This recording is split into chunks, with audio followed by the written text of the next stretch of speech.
नवरा बायकोत नक्की काय घडतं ते बाकीच्या कुणालाही कधीच कळू शकत नाही.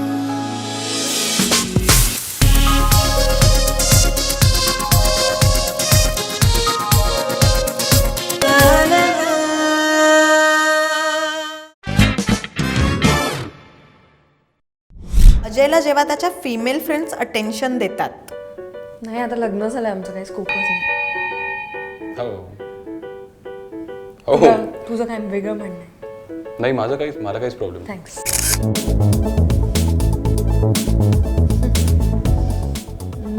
देऊ दे ना, चांगली गोष्ट आहे. किमान तिथे तरी तो काही बोलेल का, may be, I don't know. आणि काहीच होणार नाही फारसं अटेन्शन मिळून पण. सो काहीच होणार नाही. काय काहीच होणार नाही ना, काहीच होणार नाही ना. 7 वर्ष कुठल्या अर्थाने काय होणार नाही? कुठल्याही अर्थाने काहीच होणार नाही. So let him get. काहीतरी काय गैरसमज होते लोकांचे. कुठल्याही अर्थाने काय होणार नाही म्हणजे काय किती? आय मीन तू काही करायला जाणार आहेस का किती अटेन्शन मिळालं तरी? आपण विषय बदलूया, खूप पर्सनल होता. अजयचे जे फ्रेंड्स आहेत त्यांच्याबरोबर तुझी फ्रेंडशिप कशी आहे? अजयचा सागर नावाचा जो एक मित्र आहे तो आमचा एकच खूप जवळचा मित्र आहे. बाकी मी त्याची सगळ्यात जवळची मैत्रीण आहे. So we don't need anybody else. अजयचे colleagues येतात आमच्या घरी खूप पार्ट्या करायला आणि तेच लोक येतात आमच्याकडे. मग काय रस्त्यावरून गोळा करू का मी आता? नाही नको करूस, फक्त ते बोर आहेत थोडेसे. What ever. पण एक मी अगदी सिन्सिअरली तिला ऑफर देतो की तुझ्या फ्रेंड्सना बोलू यावेळेस. पण उपयोग काय ना पण फॉरगेट इट. या सो बेसिकली फक्त सागरच आहे जो खूप जवळचा आहे. आणि सागर ऍक्च्युली आता मित्र नाही आहे, is a family member. That is true. In fact सागरमुळे काय काही नाही. आम्ही लग्न करायला सागरने आम्हाला खूप सपोर्ट केला. सागरमुळे नाही, चुकलो. सागरमुळे लग्न झालं. चुकलो, सॉरी.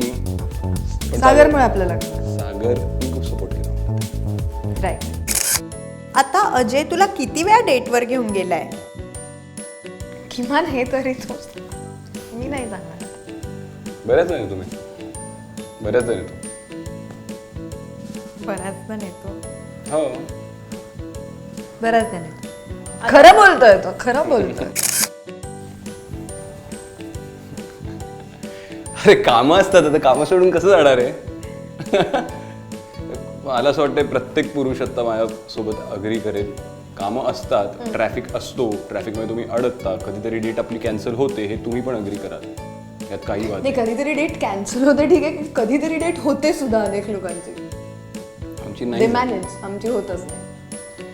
पण आपण, मला असं वाटतं हे बघा, तुम्ही अग्री कराल या गोष्टीला पुन्हा की डेट करता म्हणजे बाहेर जाऊन कुठेतरी रोमॅन्टिक कॅन्डल लाईट का? म्हणजे तुम्ही घरामध्ये सुद्धा. करेक्ट. वाव, मस्त पॉइंट आहे. पण घरामध्ये सुद्धा हे होऊ शकतं, प्रोव्हाइडेड घरात एका ठराविक वेळेला तू आलास आणि बेसिकली माझ्यासमोर बसून आपण काही बोललो तर तू घरी आलाच नाहीस आणि मी आणि तनय म्हणजे आम्हाला एक मुलगा आहे 4 वर्षाचा. सो बेसिकली आम्हाला तो दिसतच नाही, कारण आम्ही जेव्हा झोपतो तेव्हा तो घरी येतो. सकाळी आम्ही जेव्हा उठून त्याच्याशी काही बोलायचा प्रयत्न करत असतो तेव्हा तो निघत असतो त्याच्या घरी. सो प्रोव्हाइडेड तो मला भेटला तर आमची डेट नक्की होऊ शकते. घरी डेट करायला मला काहीच प्रॉब्लेम नाही. एवढं सगळं करून एक गोष्ट वेळच्या वेळी जाते, म्हणजे जे बँकेचे हप्ते जातात घराचे आणि गाडीचे, ते वेळच्या वेळी जातात. या बट एवढंच बोलतो. हे असं चाललंय जसं काही मी हाऊसवाईफ आहे आणि मी 24 तास घरात बसलेली असते, which is not the case. I am working woman आणि मी माझ्या मुलाचंही सगळं बघते आणि घरी. कुठल्या गोष्टी त्या वेळच्या वेळी. Next question.